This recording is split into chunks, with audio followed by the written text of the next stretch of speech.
ಸನ್ಮಾನ್ಯ ದೇಶ ಕಂಡಂಥ ರಾಜ್ಯ ಕಂಡಂಥ ಧೀಮಂತ ನಾಯಕರು, ನಿಮ್ಮೆಲ್ಲರ ನೆಚ್ಚಿನ ರೈತ ನಾಯಕರು, ಈ ಭಾಗದ ಜನಪ್ರಿಯತೆಯನ್ನು 4 ಬಾರಿ ಮುಖ್ಯಮಂತ್ರಿಗಳಾಗಿ ರಾಜ್ಯದಲ್ಲಿ ಅಧಿಕಾರಕ್ಕೆ ಭಾರತೀಯ ಜನತಾ ಪಕ್ಷನ ತಂದಂಥ ಸನ್ಮಾನ್ಯ ಮಾಜಿ ಮುಖ್ಯಮಂತ್ರಿಗಳಾದಂಥ ಕೇಂದ್ರ ಸಂಸದೀಯ ಮಂಡಳಿಯ ಸದಸ್ಯರಾದಂಥ ಯಡಿಯೂರಪ್ಪಾಜಿಯವರ ಒಂದು ಅಭಿಮಾನೋತ್ಸವವನ್ನು 50 ವರ್ಷಗಳ ಒಂದು ಸಂಭ್ರಮಾಚರಣೆ ಅದನ್ನು ವಿಜೃಂಭಣೆಯಿಂದ ಮಾಡಲಿಕ್ಕೆ ಚಿತ್ರದುರ್ಗದಲ್ಲಿ ಈಗಾಗಲೇ ತಯಾರಿ ನಡೀತಾ ಇದೆ.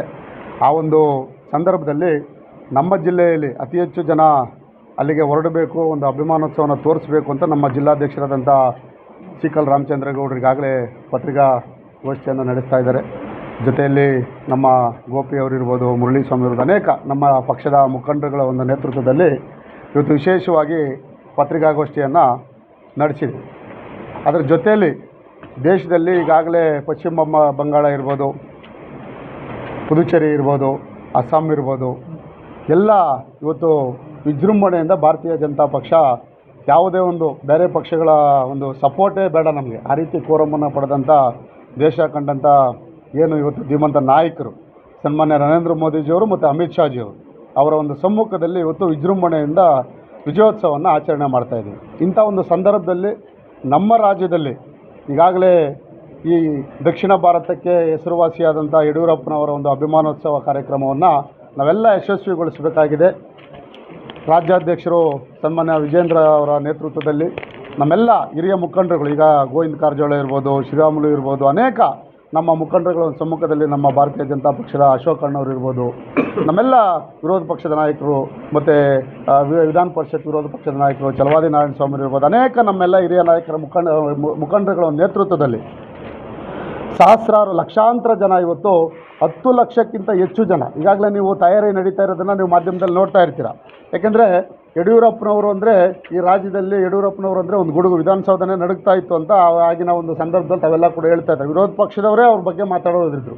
ಯಾಕೆಂದರೆ ಯಡಿಯೂರಪ್ಪನವರು ವಿಧಾನಸೌಧದಲ್ಲಿದ್ದರೆ ಯಾವ ರೀತಿ ಜನಪರ ಒಂದು ಕಾಳಜಿ ಇರುತ್ತೆ, ಯಾವ ರೀತಿ ರೈತರ ಪರ ಕೆಲಸ ಮಾಡಿದರೆ ಅವರು, ಮತ್ತು ಅನೇಕ ಯೋಜನೆಗಳನ್ನ ತಂದಂಥ ಈಗಾಗಲೇ ನಮ್ಮ ಗೋಪಿಯವರು ಹೇಳಿದ್ರು.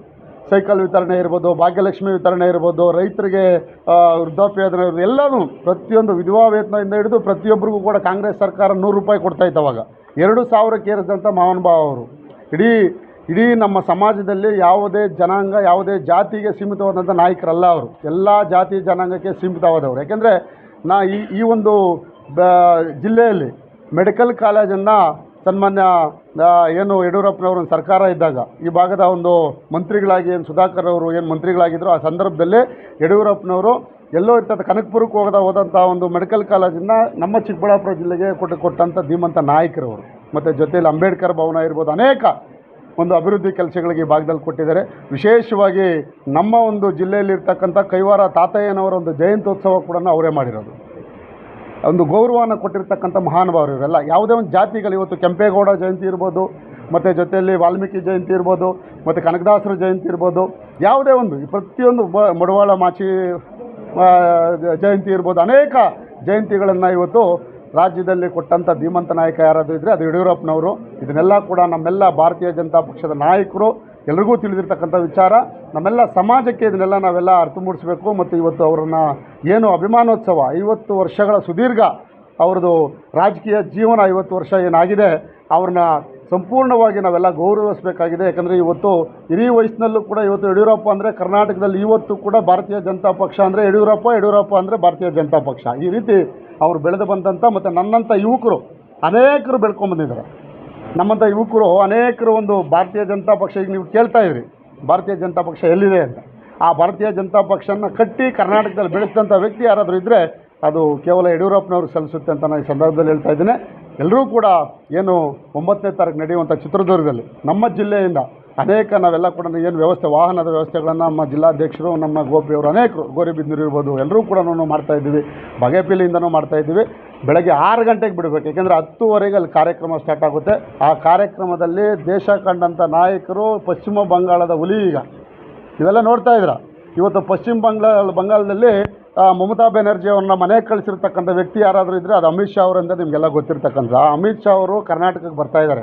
ಮುಂದೆ 2028ಕ್ಕೆ ಚುನಾವಣೆಯಲ್ಲಿ ಕರ್ನಾಟಕದಲ್ಲಿ ಪಶ್ಚಿಮ ಬಂಗಾಳಲ್ಲಿ ಯಾವ ರೀತಿ ಚುನಾವಣೆ ರಿಸಲ್ಟ್ ಬಂದಿದೆ ಅದೇ ರೀತಿ ರಿಸಲ್ಟನ್ನು ಇಲ್ಲಿ ತರಲಿಕ್ಕೆ ಅಮಿತ್ ಶಾ ಅವರು ಕೂಡ ಇಲ್ಲಿ ಕೈ ಜೋಡಿಸ್ತಾರೆ. ನಮ್ಮ ರಾಜ್ಯದ ಅಧ್ಯಕ್ಷರು ವಿಜೇಂದ್ರ ಅವ್ರ ನೇತೃತ್ವದಲ್ಲೇ ಎಲೆಕ್ಷನ್ ನಡೆಯುತ್ತೆ.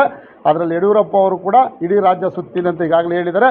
ಅವರ ಕೈ ಬಲಪಡಿಸಲಾಗಿದೆ. ನಾವೆಲ್ಲ ಕೂಡ ಈ ಒಂದು ಕಾರ್ಯಕ್ರಮದಲ್ಲಿ ಅತಿ ಹೆಚ್ಚು ಜನ ಬಂದು ಅಲ್ಲಿ ಭಾಗವಹಿಸಿ ನಾವೆಲ್ಲ ಕೂಡ ಟೈಮ್ಗೆ, ಯಾಕೆಂದರೆ ನಾವ್ಯಾವನೋ ಬೇಕಾಬಿಟ್ಟು 8 ಗಂಟೆಗೆ 9 ಗಂಟೆಗೆ ಹೊರಡೋಣ, ಇಲ್ಲೆಲ್ಲ ನಮ್ಮ ಕೆಲಸಗಳಿದೆ ಅನ್ನೋದನ್ನು ಅವತ್ತು ಬಿಟ್ಬೇಡ. ನಮ್ಮೆಲ್ಲ ಕಾರ್ಯಕರ್ತರು ಬೆಳಗ್ಗೆ 6 ಗಂಟೆಗೆ ನಾವು ವಾಹನಗಳಲ್ಲಿ ಕೂತ್ಕೊಂಡು ಚಿತ್ರದುರ್ಗಕ್ಕೆ ನಾವು 10 ಗಂಟೆಗೆ ಹೋಗಬೇಕು. ಅಲ್ಲೆಲ್ಲ ಕೂಡ ಊಟದ ವ್ಯವಸ್ಥೆ ಇರುತ್ತೆ, ಟಿಫನ್ ವ್ಯವಸ್ಥೆ ನಮ್ಮೆಲ್ಲ ನಾಯಕರುಗಳು ಇಲ್ಲೇ ಮಾಡಿರ್ತೀವಿ. ಅದನ್ನೆಲ್ಲ ಇದು ಮಾಡಿಕೊಂಡು ನಾವೆಲ್ಲ ಸಂಪೂರ್ಣವಾಗಿ ಅಭಿಮಾನದಿಂದ ಯಡಿಯೂರಪ್ಪನವರ ಒಂದು ಅಭಿಮಾನೋತ್ಸವಕ್ಕೆ ಯಾವುದೇ ಪಕ್ಷ ನೋಡಬೇಕು. ಇವತ್ತೆಲ್ಲ ನೋಡ್ತಾ ಇದ್ದಾರೆ, ಯಾವುದೋ ಮೊದಲೆಲ್ಲನೂ ಆ ಪಕ್ಷ ಈ ಪಕ್ಷ ನಮ್ಮ ಕಾರ್ಯಕ್ರಮಗಳು ಮಾಡಿದೆ ಅವ್ರಿಗಿಂತ ಏನು ಮಾಡ್ತಾರೆ ಅಂದ್ಕೊಂಡಿರ್ಬೋದು. ಇವತ್ತು ಯಡಿಯೂರಪ್ಪನವರು ಅಂದರೆ ಇಡೀ ರಾಜ್ಯದಲ್ಲಿ ಹೆಣ್ಣು ಮಕ್ಕಳು ಕೂಡ ಇವರಿಗೆ ಇವತ್ತು ಅಭಿಮಾನವನ್ನು ತೋರಿಸುವಂಥ ಒಂದು ವ್ಯಕ್ತಿ ಯಡಿಯೂರಪ್ಪನವರು.